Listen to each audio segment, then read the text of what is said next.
What's up mga kaaraw-araw sipag lang. So ito yung mga tanim nating pipino ng mga nakarang buwan.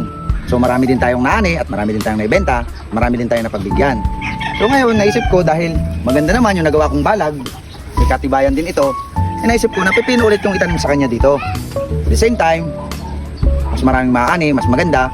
Ang pipino na ito ay Batangas White Cucumber. So ngayon, pupunin ulit natin ito ng pipino para makapag-supply ulit tayo doon sa mga nag-order. O tara, magtanim na tayo.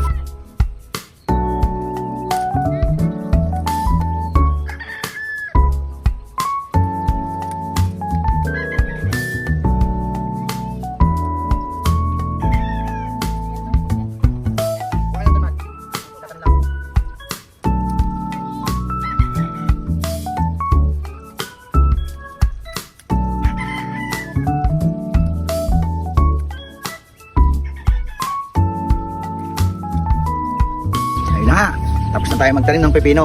So bibilang lang tayo ng mga ilang araw, tutubo na agad ito. Pagka nadiligan ng maayos, mas mabilis.